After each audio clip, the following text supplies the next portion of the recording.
The School at Night, sekolah di malam hari merupakan sebuah urban legend Jepang tentang sekolah angker.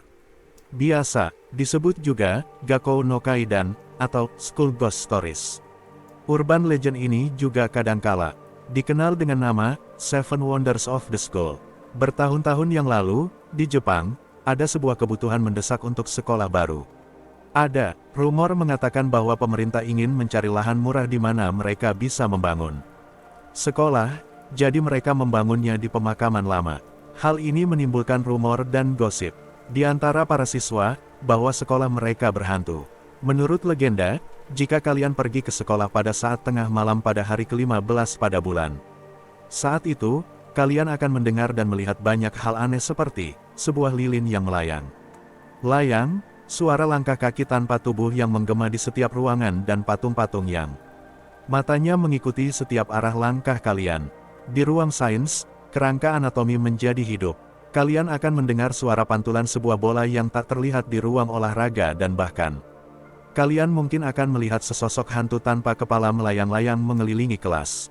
Ada sebuah patung yang berdiri di jalan menuju ke sekolah dan matanya akan mengikuti kalian saat kalian melewatinya. Jika kalian berjalan menaiki tangga utama, jumlah anak tangga akan berbeda saat kalian menuruninya. Jika kalian menyalakan keran di laboratorium sains, bukan air yang akan mengalir keluar melainkan darah. Jika siapapun berani memasuki bilik terakhir di toilet yang berada di lantai bawah, sebuah tali akan jatuh dari atas langit-langit dalam bentuk sebuah gantungan, dan orang itu tidak akan pernah terlihat hidup lagi.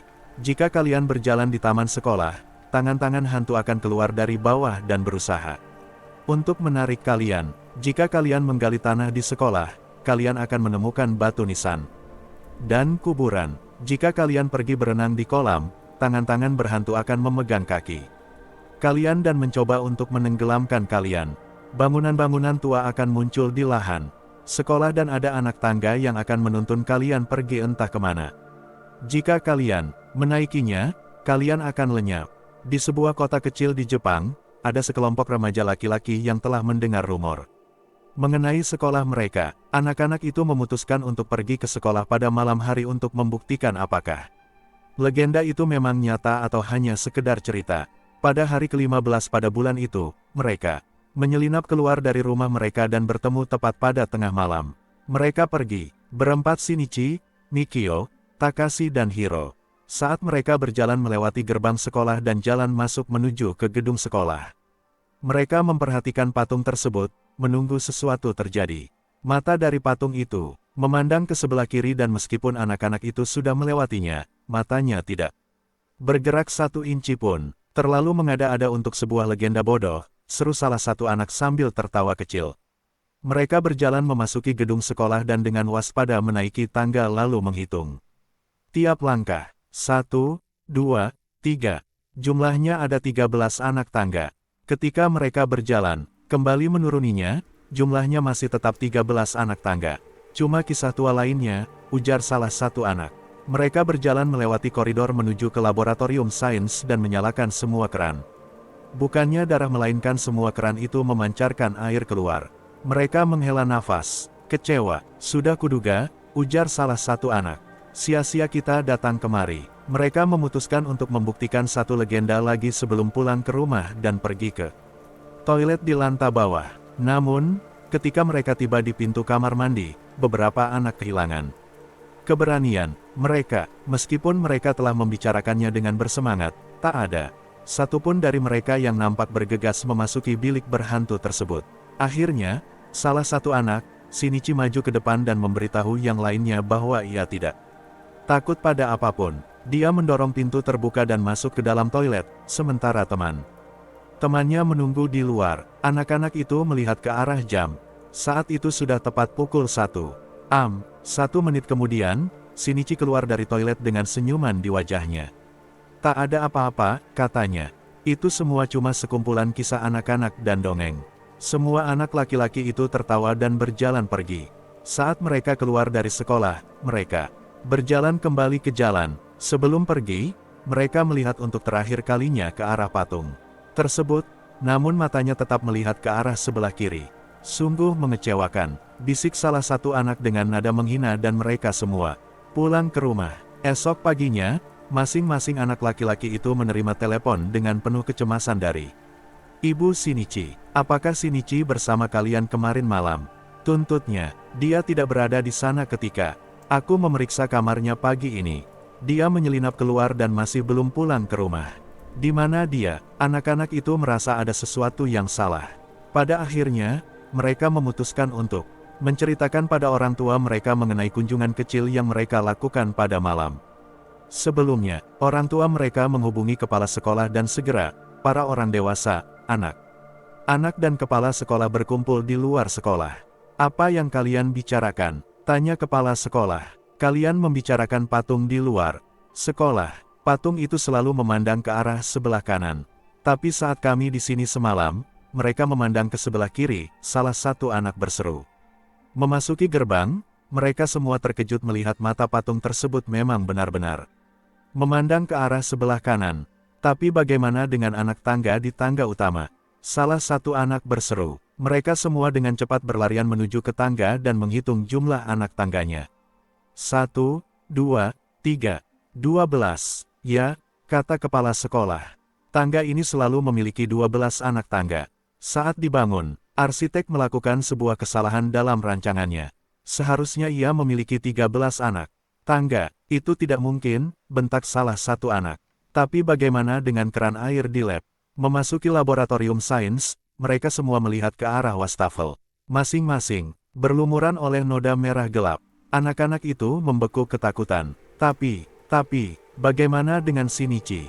Gumam salah satu anak. Dia masuk ke dalam toilet. Mari kita pergi melihatnya, ujar kepala sekolah dengan suara cemas.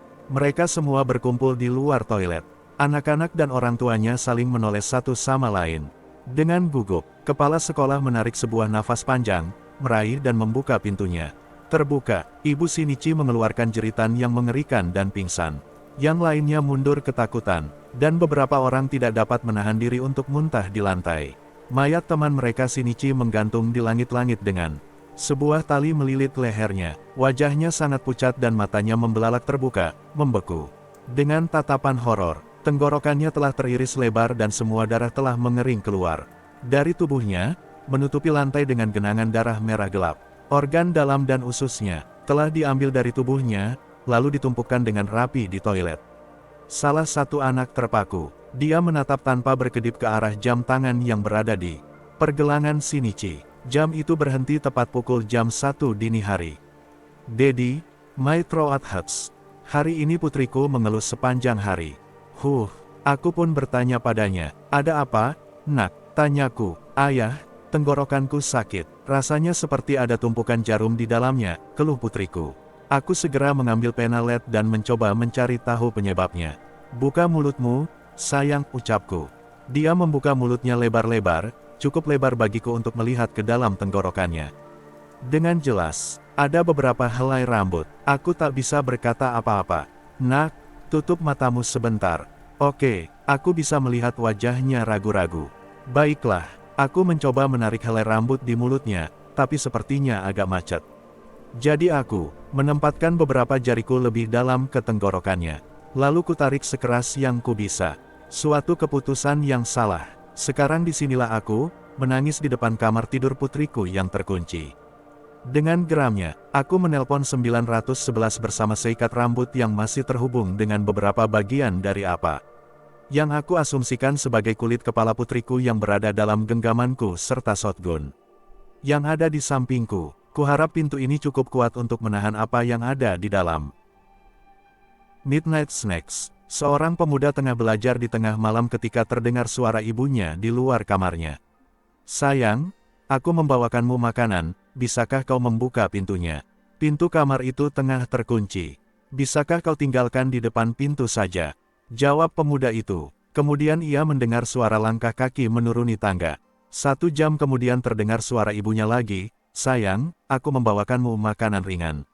Bukalah pintunya, aku nggak lapar, jawab pemuda itu singkat. Terdengar suara geraman dan tiba-tiba terdengar suara gebrakan pintu diiringi makian, dasar. Sialan, buka pintunya, cepat. Sang pemuda itu gemetaran, namun ia sama sekali tak bergeming dari pintunya. Beberapa saat kemudian, ganti terdengar suara tangisan dari luar kamarnya. "Kumohon sayang, bukalah pintunya, kumohon." Pemuda itu masih duduk di kursinya. Akhirnya setelah beberapa saat sunyi senyap, terdengar seperti suara wanita menjilat-menjilat bibirnya dari luar dan suara langkah kaki menuruni tangga. Satu-satunya alasan pemuda itu tidak membukakan pintu karena kedua orang tuanya sedang pergi menginap ke tempat kakeknya. Ia sendirian di rumah malam itu.